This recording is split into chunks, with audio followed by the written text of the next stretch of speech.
हाशिर इंतहाई गुस्से में अपने कमरे से निकलकर मशल के स्टोर रूम की तरफ जाने लगा कि किचन के सामने से गुजरते हुए उसने अरमान और मशल की सारी बातें सुन ली। उसके चेहरे पर हैरत के तासुरात नुमायां हुए।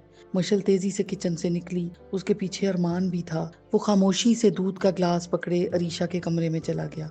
मशल, मेरी बात सुनो। हाशिर ने मशल को आवाज दी, मगर वो भागती हुई अपने स्टोर रूम की तरफ चली गई। हाशिर उसके पीछे गया, मगर मशल ने जोर से दरवाजा बंद कर लिया।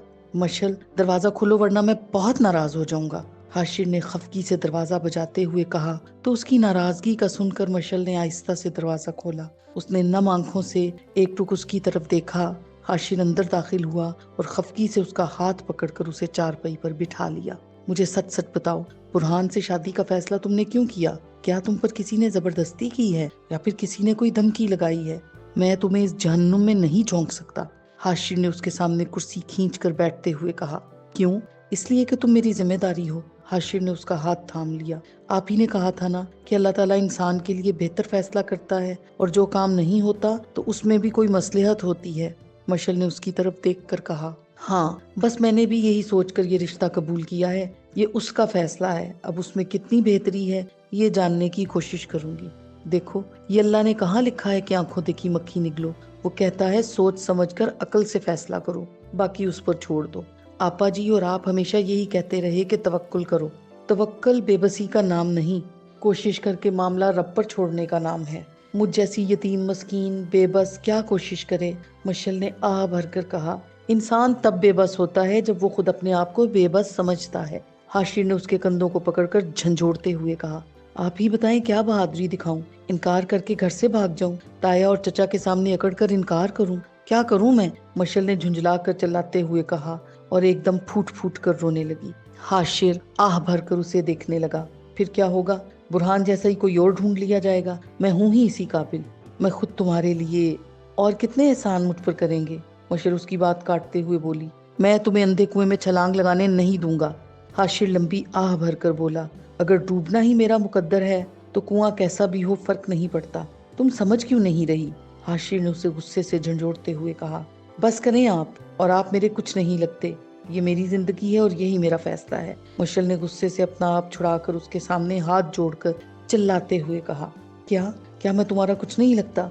हाशिर ने हैरत से आंखें फैलाकर पूछा। मशल ने रोती हुई जख्मी नजरों से उसे देखा और बाहर की तरफ भागी। हाशिर आह भरकर उसे देखता रह गया और उठकर अब्बास के कमरे में चला गया। फसीहा अपने कमरे में नहीं थी। हाशिर कदरे गुस्से में अब्बास के पास आया। अब्बू, ये आपने क्या किया है? सब कुछ जानते बूझते हुए भी आपने मशल का उस सवारा बदकमाश के साथ रिश्ता कर दिया है। क्या बुरहान इस काबिल है? हाशिर खफकी से बोला, बेटा मैं सब जानता हूँ और मैं तुमसे मशवरा करने ही वाला था कि इन औरतों ने सब कुछ खुद ही डिसाइड कर लिया, मुझे कुछ बोलने का मौका ही नहीं दिया। अब्बास ने बेबसी से कहा, और आप इतने कमजोर हैं कि उनके सामने हार मान गए और जब उनके मतलब की बात होती है तो मिली भगत कर लेती हैं। अगर इतनी ही ये एक दूसरे के साथ मुखलिस हैं तो अरीशा की रुखसती के वक्त शमा चची क्यों बिगड़ी बैठी रही? हाशिर गुस्से से भड़क कर बोला, मैं सब समझता हूँ और मैं तुमसे मशवरा भी करना चाहता था, लेकिन अब्बास ने आह भरकर कहा, मैं कुछ नहीं जानता, आप फौरन उबैद चचा को इनकार कर दें, हमें रिश्ता नहीं करना। कल को आपा जी हमसे पूछेंगी तो क्या जवाब देंगे? हाशिर अब्बास की बात काटते हुए बोला, बेटा ये रिश्ता मशल की मर्जी से हुआ है, मैं इस बात को नहीं मानता। जरूर इस पर प्रेशर डालकर कहलवाया गया है। मैं जानता हूँ वो बुरहान को कितना नापसंद करती है, लेकिन उसने खुद अरीशा के सामने। अब्बास ने हैरत से कहा, अब्बू आप किन की बातों में आ गए? क्या अरीशा बहुत सच्ची है? मुझे समझ में नहीं आ रहा आप कैसे ये सब कर सकते हैं? हाशिर ने हफ्की से सर झटकते हुए कहा, मैं तो मशल की रजामंदी पूछ रहा था और फिर इसका इकरार सुनकर ही मैंने ये रिश्ता तय किया है। बेटा वैसे एक बात है, बाहर के लोग भी कहाँ अच्छे मिलते हैं, लालची खुदगर्ज, और बुरहान का तो अपना शोरूम भी है। अब्बू इतनी जल्दी कोई गाड़ियों का शोरूम कैसे खोल सकता है? आप मुझे उसका एड्रेस दे दें, मैं पता करता हूँ।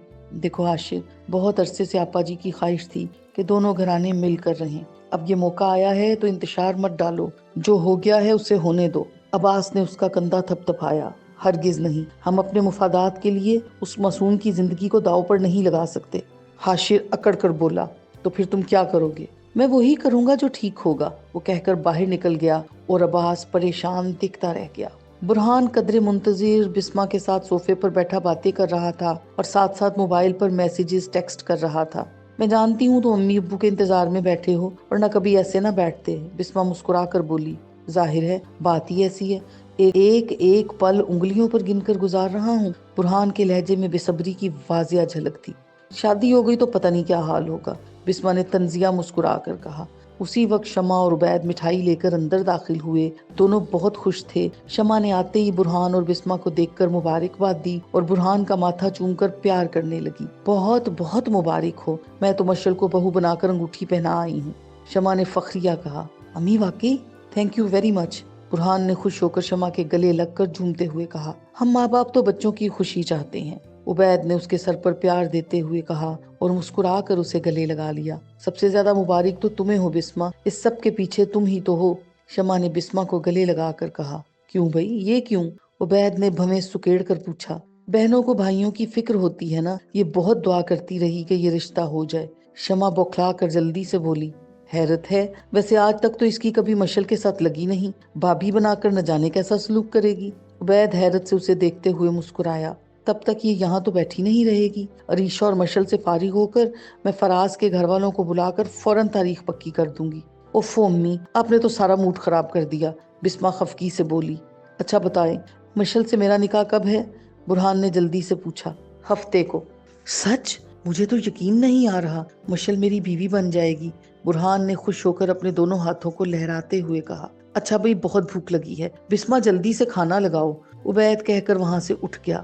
خدا کے لیے اب زندگی کے بارے میں سنجیدہ ہو جاؤ، شادی شدہ زندگی کی بہت ذمہ داریاں ہوتی ہیں، اور ویسے بھی یہ چرس ورس پینا چھوڑ دو، بڑی بدنامی کی بات ہے، شمع نے برہان کو اپنے پاس بٹھا کر سمجھاتے ہوئے کہا۔ اوف امی، کیا ہو گیا ہے؟ آپ تو پیچھے ہی پڑ جاتی ہیں۔ اچھا میرا موڈ خراب مت کریں، برہان نے جھنجھلا کر کہا۔ بسما جلدی جلدی ڈائننگ ٹیبل پر کھانا لگانے لگی۔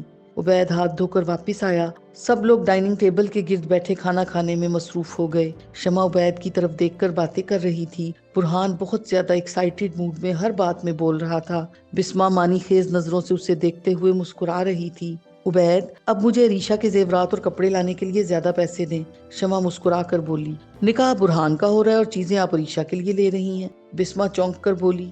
ہاں اور نہیں تو کیا، آپ پہلے مشل کے لیے شاپنگ کریں، برہان نے جلدی سے ہاں میں ہاں ملائی۔ تم تو چپ کرو، تمہاری تائی امی نے باتوں باتوں میں سنایا ہے کہ فیملی فنکشن کرنا ہے، انہوں نے اپنے خاندان والوں کو بلانا ہے، اور پہلے عریشہ کی رخصتی ہوگی اور پھر مشل کا نکاح۔ لو بھلا، یہ کیا بات ہوئی، بسما خفگی سے بولی۔ جس انداز سے فصیحہ بھابی نے کہا ہے نا، اس کا مطلب میں ہی سمجھتی ہوں۔ ایسا کیا کہا ہے؟ برہان نے پوچھا۔ ہم بھی طریقے سے لینے آئیں تو وہ بھی طریقے سے بھیجیں گی، مطلب ٹھیک ٹھاک خرچہ ہم بھی کریں تو وہ بھی کریں گی۔ مشل کا رشتہ نہ کرنا ہوتا تو میں اسے کبھی نہ لاتی۔ مہارانی ایسے سونے کے کڑے اور چوڑیاں پہن کر بیٹھی تھی، میرا تو دل ہی جل گیا، شمع غصے سے بولی۔ ارے تمہارا دل ابھی تک صاف نہیں ہوا، میں تو سمجھا تھا بڑی محبت سے مل رہی ہو، ساری نفرت اور کدورتیں دور ہو گئی ہیں، مگر یہاں تو سب کچھ ویسا ہی ہے، عبید نے حیرت سے اس کی طرف دیکھ کر کہا۔ اچھا تو ان کے دل کون سے صاف ہو گئے ہیں؟ وہ جو میٹھے بنے ہوئے ہیں نا، اس کے پیچھے بھی ان کا اپنا ہی مطلب ہے، شمع خفگی سے بولی۔ میں تو بحث کرنے سے رہا، عبید نے اٹھتے ہوئے کہا۔ پیسے مجھے کل چاہیے۔ اچھا مل جائیں گے، عبید نے ہاتھ ہلاتے ہوئے کہا۔ امی مشل کے لیے کیا بنا رہی ہیں؟ برہان نے مسکرا کر پوچھا۔ کچھ نہیں، اور تم کون سا کمائی کرتے ہو کہ میں اسے اٹھا اٹھا کر زیور ڈالوں، شمع ناک چڑھا کر بولی۔ آپ فکر ہی نہ کریں، اس کے لیے اتنا زیور لے کر آؤں گا کہ آپ حیران رہ جائیں گی، برہان نے فخریہ انداز میں کہا۔